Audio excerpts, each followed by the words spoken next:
नमस्कार दोस्तों जय हिंद। दोस्तों हम लोग बात कर रहे हैं कि संघ राज्य क्षेत्र क्या है। संघ और राज्य क्षेत्र क्या है जो आपके कॉन्स्टिट्यूशन में आर्टिकल 1 से 4 तक में दिया गया है।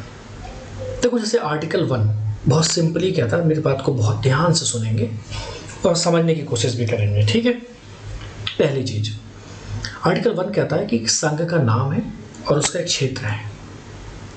जैसे भारत को इंडिया भी कहते हैं। भारत या इंडिया कहें, ये राज्यों का एक ऐसा संघ होगा, यानी नाम भले ही दो हों लेकिन देश एक ही है। मेरी बात को ध्यान से समझिएगा। इंडिया कहें या अर्थात भारत कहें, तो राज्यों और उनके क्षेत्रों का विवरण जो भी है वो आपके फर्स्ट शेड्यूल में दिया गया है, जिसे आप हिंदी में पहली अनुसूची कहते हैं। यानी कौन कहाँ का बॉस है इसकी लिस्ट पहले से ही तय है। अब भारत का क्षेत्र इसमें शामिल होगा। शेड्यूल 1 क्या कह रहा है? आर्टिकल 1 में शेड्यूल 1 क्या कह रहा है? आर्टिकल 1 को शेड्यूल 1 से जोड़ा गया, लिंक किया गया है। इसमें कहा गया कि भारत का क्षेत्र इसमें शामिल होगा। भारत का क्षेत्र यानी हर राज्य अपने एरिया के साथ है। जैसे मान लीजिए आपका घर क्या है? भारत। और घर में जो जो कमरे बने हुए हैं ना, एक एक कमरे, वो है राज्य, ठीक है। तो क्या हो गया? राज्य क्या होगा? अपने एरिया के साथ है। जैसे वो कमरे क्या है? घर का हिस्सा है। उसी प्रकार से राज्य क्या है? भारत का हिस्सा है। यानी कि पहले अनुसूची में दिए गए जो केंद्र शासित प्रदेशों की बात हो, अगर राज्यों की तो बात हो गई, अगर अब उसके बाद की जाए कि केंद्र शासित प्रदेश क्या है, अगर राज्य घर का हिस्सा है तो केंद्र शासित प्रदेश एक सरकारी गेस्ट हाउस की तरह है। मतलब जो केंद्र के सीधे कंट्रोल में है, डायरेक्ट कंट्रोल में है। अब अगर आप कहोगे कि ठीक है भाई, केंद्र शासित प्रदेश हो गए, राज्य हो गए, ये दो चीजें डिफाइन हो गई हैं, तो अगर मान लीजिए भारत किसी दूसरे देश का अधिग्रहण कर ले, मतलब कोई नया क्षेत्र जुड़ जाए, तो उसे भी ले लिया जाएगा, हम समझेंगे, तो वो भी भारत का हिस्सा हो जाएगा। अब आर्टिकल 2 इसी बारे में बात करता है। आर्टिकल 2 कहता है कि नए राज्यों का प्रवेश कराना हो भारतीय संघ में या उनकी स्थापना करने हो। अब समझिएगा, संसद अपने मन की मालिक है। जब चाहे जैसे चाहे राज्यों को संघ में शामिल कर सकती है या फिर नए राज्य बना सकती है। बस शर्तें वही रहेंगी जो उसे सही लगे, यानी मेरी मर्जी मेरा संविधान वाली शर्तें। जैसे उन्होंने क्या किया था? सिक्किम को जोड़ लिया था। सिक्किम क्या था? हमारे दूर का रिश्तेदार था और बाद में हमारी उससे अच्छी घनिष्ठता हो गई, तो सिक्किम ने कहा भैया अब हम भी इंडिया की टीम में आके खेलेंगे, तो उन्होंने कहा आ जाओ भैया। तो जोड़ने के लिए जो नियम है ना, किसको जोड़ना है, किस तरह से जोड़ना है, वो सब संसद तय करेगी, ठीक है। तो मेरा संविधान मेरी मर्जी या मेरी मर्जी मेरा संविधान, इस पर आप फोकस करिए। अब जो नेक्स्ट हम आर्टिकल की बात करने जा रहे हैं वो है आर्टिकल 3। आर्टिकल 3 क्या कह रहा है? नए राज्यों का गठन और मौजूदा राज्यों के क्षेत्रों, सीमाओं या उनके नामों में बदलाव करना हो। अब देखिए, संसद कानून बनाकर ऐसा कर सकती है। जैसे समझिए, एक नए राज्य का गठन करना हो या फिर किसी राज्य के हिस्से को काटकर नया राज्य बनाना हो या फिर दो राज्यों को जोड़ना हो। यानी जैसे ही संसद का मूड हुआ कि किसी राज्य को टुकड़ों में बांटकर नया राज्य बना देना है या फिर दो राज्यों की शादी करवा देना है। संसद के पास ये भी अधिकार है कि वो किसी राज्य का क्षेत्र बढ़ा सकती है। यानी अगर किसी राज्य का विकास ठीक से हो रहा है तो उसकी वो जमीन बढ़ा देगी, मतलब एक बोनस की तरह है। जैसे अगर आप सही से काम कर रहे हैं किसी कंपनी में रह के, तो क्या करेगा वो कंपनी का मालिक आपको बोनस दे देगा।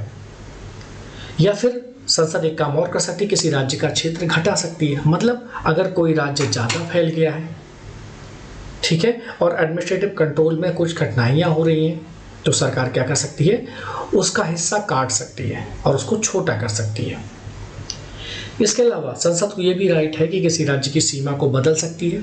जैसे कि मान लो पड़ोस में झगड़ा हो गया तो उसकी सीमा बदल दी कि भाई सुनो, तुम एक काम करो, यहाँ पर झगड़ा है, डिस्प्यूट है, ये वाला हिस्सा हमें दे दो या इनके साथ दे दो।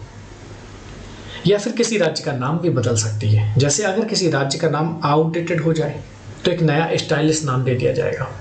ये तो हुई मजाक की बात, लेकिन संसद के पास ये राइट है किसी राज्य का नाम भी बदल सकती है। लेकिन संसद सीधे कुछ भी नहीं करती, ये हमेशा याद रखना। संसद जो भी काम करती है सीधे नहीं करती, जब तक प्रेसिडेंट जी उसे हरी झंडी ना दे दें। अगर बदलाव किसी राज्य के एरिया में है या बॉर्डर में है या नाम से जुड़ा है, तो पहले जिस राज्य में आप ये बदलाव ला रहे हो उस राज्य की राय लेनी होगी आपको। और राष्ट्रपति उस राज्य से कहेंगे कि भाई ये बताओ कि कैसा लगेगा तुम्हें कि अगर तुम्हारा नाम बदल दिया जाए या तुम्हारे बॉर्डर में कुछ छांट छांट कर दी जाए, तो तुम्हें बताइए कैसा लगेगा। और उसके लिए राज्य को समय दिया जाएगा कि वो उस पर अपनी राय दें। और राज्य क्या करेंगे, इसको अपनी विधानसभा में रखेंगे, उसको डिस्कस करेंगे। अगर राज्य ने कुछ नहीं कहा तो संसद अपनी मनमानी कर सकती है, और राज्य ने कुछ कह भी दिया तो भी संसद अपनी मनमानी कर लेगी। तो स्पष्टीकरण अगर मैं इसका दूं तो यहाँ राज्य है ना, यहाँ राज्य में केंद्र शासित प्रदेश भी शामिल हैं, समझिएगा। लेकिन जब बात राज्य की राय लेने की होगी तब केंद्र शासित प्रदेशों को इग्नोर कर देंगे, मतलब गेस्ट हाउस की राय नहीं ली जाती है। ये मेरी बात आप ध्यान से रखिएगा। तो संसद को पावर है कि चाहे तो किसी राज्य के हिस्से को या किसी और राज्य या केंद्र शासित प्रदेश से मिलाकर एक नया राज्य या केंद्र शासित प्रदेश बना दे। मतलब संसद का फुल कस्टमाइजेशन पैकेज चलता है, जैसा चाहे वैसा वो नया राज्य बना सकते हैं। अब हम लोग बात करते हैं आर्टिकल 4 की। अब आर्टिकल हम लोग 4 की बात करते हैं। देखिए, अब जो भी कानून आप आर्टिकल 1 और 3 के तहत बनाए जाएंगे, उसमें पहली और जो चौथी अनुसूची है, मतलब फर्स्ट और फोर्थ शेड्यूल है, उसमें भी जरूरी बदलाव किए जाएंगे ताकि कानून का पूरी तरीके से असर हो सके। साथ ही संसद को लगे तो उस कानून में और भी एक्स्ट्रा चीज़ें डाल दी जाएंगी। अब इससे संसद और उस राज्य की विधानसभा में नए प्रतिनिधियों की सीटें भी जोड़ दी जाएंगी। यानी कि जैसे टीवी खरीदने पर आपको फ्री में साउंड बार मिल जाता है ना, वैसे ही कानून के साथ ये बोनस में मिल जाएगा। अब जैसे इस तरह का कोई भी कानून संविधान में संशोधन नहीं माना जाएगा, मतलब आर्टिकल 2 और 3 के तहत जो भी कानून बनाया जाएगा उसे संविधान में संशोधन नहीं माना जाएगा। मतलब अगर किसी ने पूछा कि ये संविधान में बदलाव किया है क्या, तो जवाब होगा अरे नहीं यार, ये तो एक्स्ट्रा चीज़ें हैं जो जरूरी थी बस। अब मैं कुछ आपको इम्पोर्टेंट और मज़ेदार कुछ फैक्ट्स की बात करते हैं, समझिएगा। जैसे एक आर्टिकल है, आर्टिकल 2। हमने कहा था जब भी किसी, मान लो एक आपका घर है और आपके घर में मान लीजिए कुछ कमरे हैं। घर आपका एक देश हो गया और कमरे हो गए राज्य। अब आप चाहते हैं कि हम अपने घर के एरिया को बढ़ाना चाहते हैं, तो क्या करेंगे, आप पड़ोसी का घर खरीद लें या पड़ोसी से कहें कि आप हमारे साथ मिल जाओ और दीवारें तोड़ दी जाए और उनको अपने घर का हिस्सा बना ली जाए। ऐसा ही कुछ है आर्टिकल 2। अब देखिए, आर्टिकल 2 में एक पार्ट जोड़ा गया, आर्टिकल 2A, जिसके तहत सिक्किम को भारत का हिस्सा बनाया गया था। सिक्किम ने सोचा कि आओ चलो भारत की टीम में खेलते हैं, मैंने पहले भी कहा था, और भारत ने कहा आजा भाई आ, जगह खाली है, मतलब हमारे पास स्पेस है, तुम भाई आ जाओ। ये वैसा ही है जैसे मैंने कहा कि आपने पड़ोसी का घर भी ले लिया। लेकिन यहाँ पर आपसी सहमति भी हो सकती है, युद्ध के थ्रू भी आप ले सकते हैं। लेकिन अगर बात की जाए तेलंगाना की, या फिर उत्तराखंड बना था, छत्तीसगढ़ बना था या झारखंड बना था, तो वो तो भारत में ही एग्जिस्टिंग प्लेस था। भारत में ही कुछ राज्य थे, उनके हिस्सों को अलग करके काट छाट करके बना दिया गया। तो ऐसी चीज़ें आर्टिकल 3 के तहत आएंगे।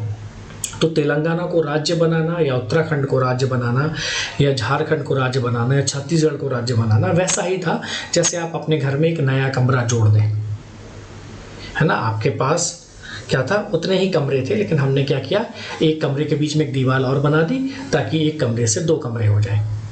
अब आप यहाँ कुछ ऐसा ही सिस्टम किया गया था, तो वो आर्टिकल 3 का पार्ट होगा। लेकिन हमने जब पड़ोसी की घर ले लिया, पड़ोसी की जगह ले ली, तो वो आर्टिकल 2 का पार्ट होगा। बात को बहुत ध्यान से समझना। अब आर्टिकल 3 को संविधान में एक, आर्टिकल 3 में संविधान में एक 5th अमेंडमेंट किया गया था 1955 द्वारा। ठीक है। वो एक तरीके का एक समझ लीजिए एक अपग्रेडेड पैकेज था, जैसे आप अपने फ़ोन में कोई नया सॉफ्टवेयर को अपडेट करते हो ना, वैसे ही 24 दिसंबर 1955 को आर्टिकल 3 में एक अमेंडमेंट हुआ था 5th। और भाग 1 में कहीं भी यह नहीं लिखा है कि भारत एक फेडरल स्टेट है, बल्कि कहा गया है कि राज्यों का संघ है, इस शब्द का उपयोग किया गया। तो संविधान कहता है कि भाई हम सब लोग मिलजुल कर एक हैं, बस नाम में थोड़ा सा स्टाइल है। अगर आप पहली शेड्यूल को देखें और चौथी शेड्यूल्स में कोई अलग से जिक्र नहीं किया गया है, ठीक है। अब समझिएगा, अगर पहली और 4th शेड्यूल में किसी चीज़ का अलग से जिक्र नहीं है, तो क्षेत्र में जो क्षेत्रीय जल होते हैं या विशेष आर्थिक क्षेत्र होते हैं, है ना, स्पेशल इकोनॉमिक एरिया या स्पेशल इकोनॉमिक जोन, मतलब क्या समुद्र के पानी की बात कर रहा हूँ मैं, मतलब समुद्र के पानी का भी कोई मालिक है, और अगर कोई लिस्ट में नहीं दिया है तो अपने पास आ जाएगा। समझिएगा, समुद्र के पानी का कोई मालिक है और अगर कोई लिस्ट में नहीं है तो भी अपने पास आ जाएगा। समझिए कैसे, एक आर्थिक क्षेत्र EEZ, ठीक है, एक समुद्री क्षेत्र है जिसे संयुक्त राष्ट्र समुद्री कानून के तहत राज्य के पास एक विशेष अधिकार होते हैं, जिसमें समुद्री जो रिसोर्सेस होते हैं उनका यूज़ करना शामिल है। और ये तय किया गया कि हर देश के तट से, जो समुद्री तट होगी ना, कोस्ट लाइन होगी ना, उससे 200 समुद्री मील, लगभग ये पड़ता है अप्रोक्सीमेटली 370 किलोमीटर तक का एरिया आपका EEZ क्षेत्र है, मतलब आपका समुद्री क्षेत्र है। यह क्षेत्र मानो राज्य के पास एक बहुत बड़ा एक समुद्री गार्डन टाइप का हो गया, जिसमें मछलियों से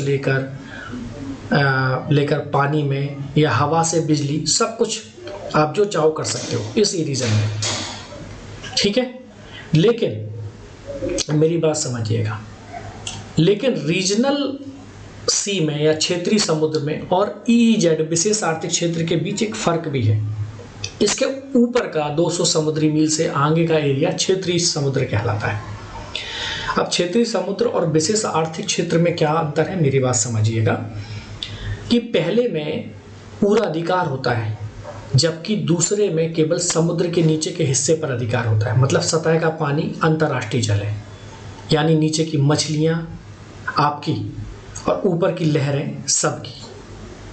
तो यही अंतर है क्षेत्रीय समुद्र और विशेष आर्थिक क्षेत्र के बीच में, ठीक है। क्षेत्रीय समुद्र में आपका पूरा अधिकार है, मतलब मछलियां भी आपकी और लहरें भी आपकी। लेकिन विशेष आर्थिक क्षेत्र में क्या है, यहाँ पर थोड़ा सिस्टम अलग है। यहाँ पर क्या है, मछलियाँ आपकी हैं, रिसोर्सेस आपके हैं, लेकिन ऊपर की लहरें, मतलब पानी में जो भी कोई जा सकता है, वहाँ से गुजर सकता है, ये सबके लिए है। तो भारत का एक संविधान है, उसमें एक 40वां अमेंडमेंट किया गया 1976 में, और इसके तहत एक आर्टिकल 297 जोड़ा गया, ताकि भारत संघ के अधिकार में समुद्र के अंदर की सभी मूल्यवान चीज़ें आ जाएं, चाहे वो खनिज हो या फिर कुछ और। अब समुद्र के अंदर खजाना मिलेगा तो भारत का होगा, जैसे सोने की खान मिली तो वो भारत की हो गई, कहीं ऑयल के रिसोर्सेस मिले तो वो भारत के हो गए। अब थोड़ा सा इम्पोर्टेंट है, थोड़ी सी चीज़ों को ध्यान से समझिएगा। जो क्षेत्रीय जल है या फिर जो ये कॉन्टिनेंटल शेल्फ होती है और विशेष आर्थिक क्षेत्र और अन्य समुद्री क्षेत्रों पर एक अधिकार के लिए एक अधिनियम बनाया गया 1976 में, और इसको भारत सरकार ने लागू किया ताकि इन क्षेत्रों पर भारत का अधिकार है ना वो पक्का हो जाए।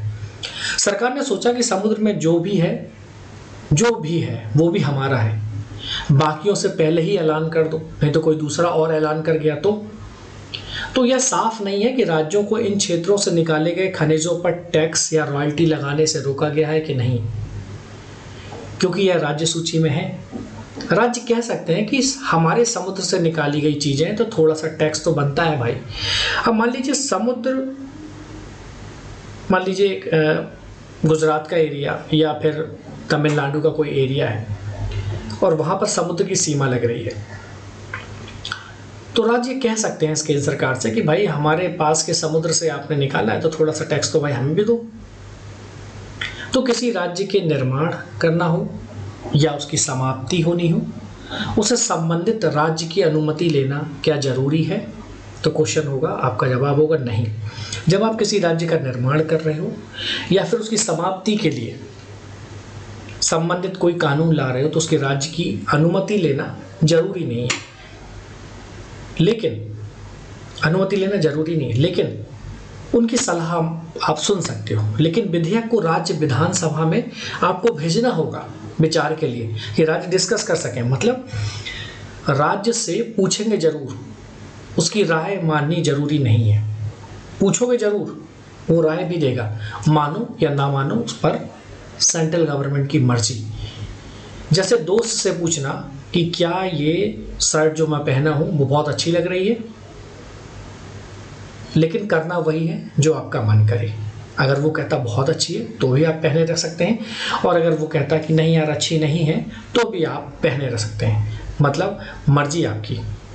तो राज्य का निर्माण करना हो, बात समझिएगा, नाम बदलने वाले विधेयक के लिए राष्ट्रपति की पूर्व सहमति जरूरी है, आर्टिकल 3 कहता है। ठीक है, जबकि आर्टिकल 2 कहता है नए राज्यों के तहत ऐसा कोई प्रावधान जरूरी नहीं है। समझिए मेरी बात को, राज्य का कोई राज्य बनाना हो, नाम बदलने वाला कोई विधेयक लेके आ रहे हो तो राष्ट्रपति की पूर्व मंजूरी जरूरी है। ठीक है, याद रहेगा। तो आर्टिकल 3 के तहत ये बात हो गई। लेकिन आर्टिकल 2 के तहत अगर नए राज्यों को ला रहे हो, जैसे सिक्किम को लेके आए, तो ऐसा कोई प्रावधान जरूरी नहीं है कि राष्ट्रपति से मंजूरी ले ही जाए। राष्ट्रपति से मंजूरी लेना वैसा ही है जैसे कि किसी पार्टी में वीआईपी पास लेना जरूरी हो, लेकिन कुछ मामलों में आप बिना पास के भी एंट्री मार सकते हैं। तो वैसा ही है आर्टिकल 2। तो उम्मीद करते हैं कि आर्टिकल 1 से लेके 4 तक के प्रोविजंस आपको बहुत अच्छे से समझ में आए होंगे, और इसको कम से कम आप 2 बार अगर इस वीडियो को देख लेंगे ना, तो मेरे ख्याल में आप कभी कोई गलती नहीं करेंगे किसी भी क्वेश्चन को अटेम्प्ट करने में। नमस्कार, जय हिंद।